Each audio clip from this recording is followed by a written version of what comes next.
What's up, nerds? Today I'm going to talk about UFC losses I had to witness, like Batman watching his parents get gunned down, but instead of turning me into Batman, just made me into a fat fucking depressed chub. And starting from 10, making my way down is the increasing amount of depression, shock throughout my body. Most of these I was dead silent, just staring at my screen, sulking in sadness. Now number 10, this is a super niche pick almost nobody would choose because I think I was the only one on this hype train. I'm talking Andre Filau getting slumped against Jake Matthews. Guys, I was on the hype train 2022. This dude came up on short notice against a rising prime Michel Pereira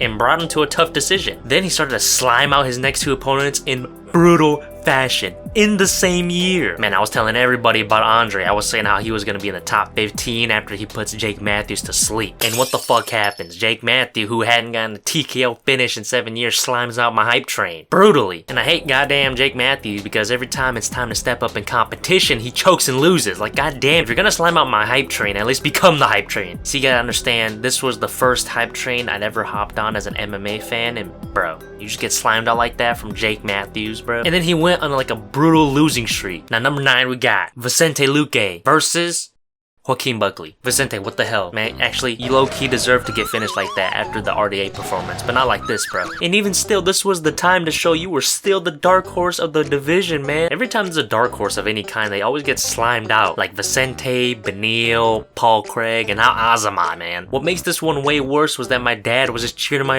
ear, yeah, Buckley's too strong, man. Your boy Luque is scared, so he panic shot. Like, god damn it. I love every dark horse that appears in a division, but god damn it, I always know their fate, man, just to get slimed out.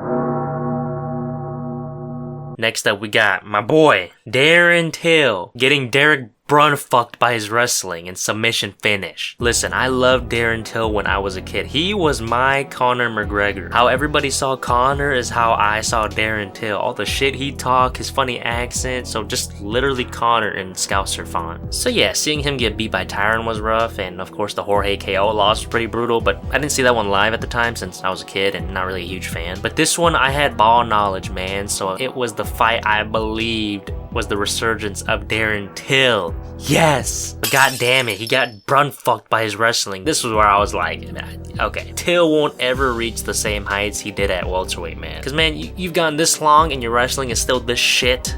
Oh my god. And seeing him sulk out on the cage out of shape, that didn't make me feel any better either. Now number 7, we got Marlon Vera sliming out Dominic Cruz. Guys, I love Prime Cruz and thought he was gonna put on another showcase against Vera. Holy shit, Vera starched his ass. I'd been watching a ton of Cruz highlights before this, so this basically made me believe that Cruz was gonna style on Vera in the same fashion as well. Especially after his performance against Pedro Munoz. But god damn, look what happened. Bro, ain't Vera saying that Cruz's movement isn't that good? Like, damn. You can't even hate on him for saying that. Look what he did to him, bro. He made him sniff in another direction. How the hell do you even do that? Number 6, we got Corey Sandhagen versus Umar. God damn it, Corey. This was going to be the win to our title shot. We were supposed to get the flying knee KO against Umar. Corey Sandhagen to me at this point has just become such a weird anomaly. I want to believe his fight IQ is off the charts, but then he'll go into a fight like this or the one with Marab and just lose. Okay, I can't really hold it against him. He only loses to literally the best, like Aljo, Jan, Umar, and Marab. The TJ Dillashaw fight was kind of a robbery. He's literally like the Dustin Justin of this division, man. The Marab one is worse because he almost got knocked out. Like, what the fuck? But the Umar one, man, I'm just a fan of Corey, and the fact that it was just such a boring ass fight and Corey lost just pisses me off. Corey spent too much goddamn time defending takedowns, he forgot how to strike. No, of course not. The takedown threat was just too much, so he was hesitant. Corey, man, you have one of the best back tattoos in the game, and you have so much aura, but you never win the important fights, man. Please slime out Mario Batista once again, and my life is yours. Now reaching into the top 5, these losses low-key made me want to pull the plug on myself. I mean, jump into a lake with cement blocks tied to my feet. Next up is Nate Diaz finishing Tony Ferguson. I mean, you already knew a Tony finish had to be here. Which one would it be was the real question. This is when the delusion began to disappear for me. Yes, I was ignorant and still believed a UFC Tony win was possible against Nate. Until he failed his wrestler knee slide intro. Bro, this shit broke my heart. It's like seeing a fucking bird break its wings and try to fly, bro. In all fairness, Tony was losing to only elite competition at the time. Let's think about it here. Justin, Charles, Benil, then Chandler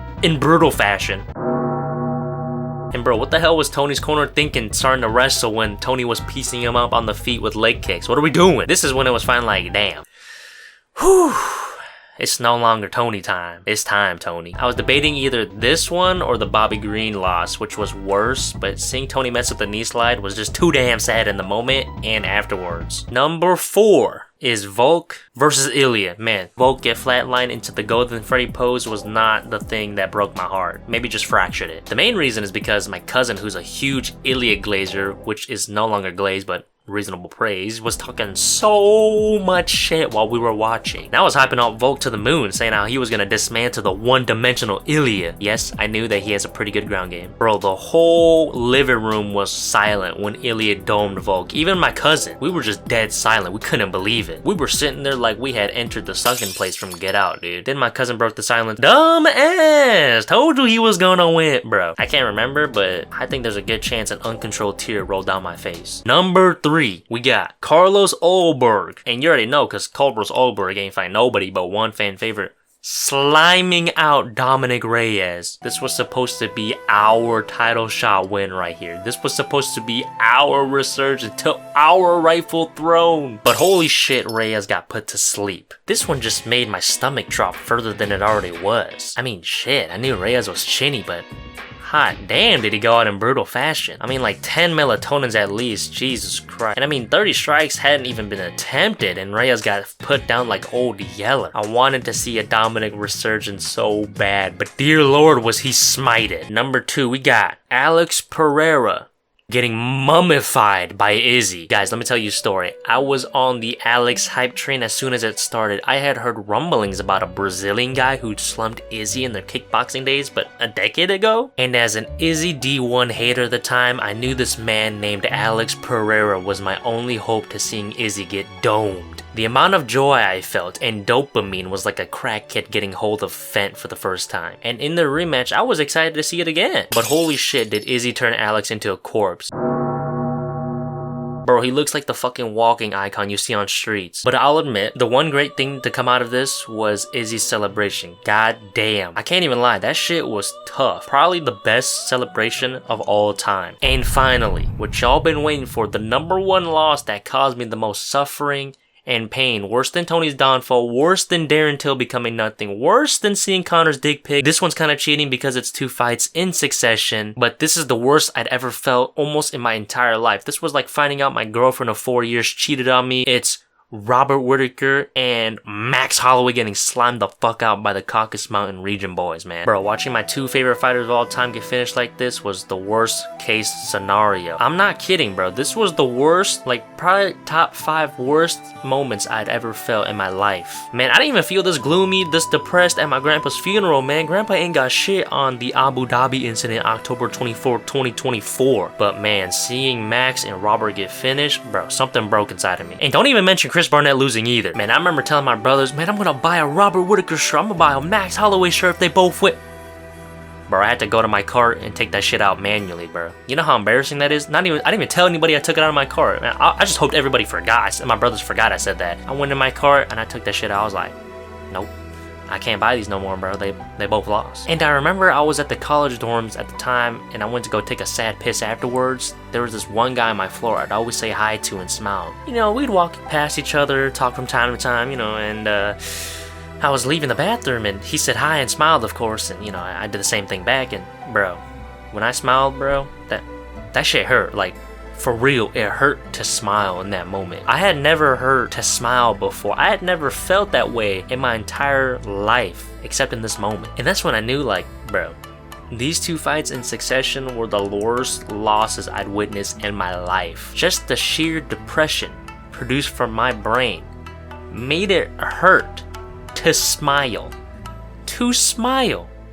Bro. But anyways, Gotta wipe my tears real quick. Hold on. But anyways, that was my top 10 worst UFC losses I ever experienced. I had to dig into a deep, dark place to channel up these horrid memories, and I hope you enjoyed watching me recount my suffering like I'm a 9/11 victim. And I'll see you in the next video. Subscribe.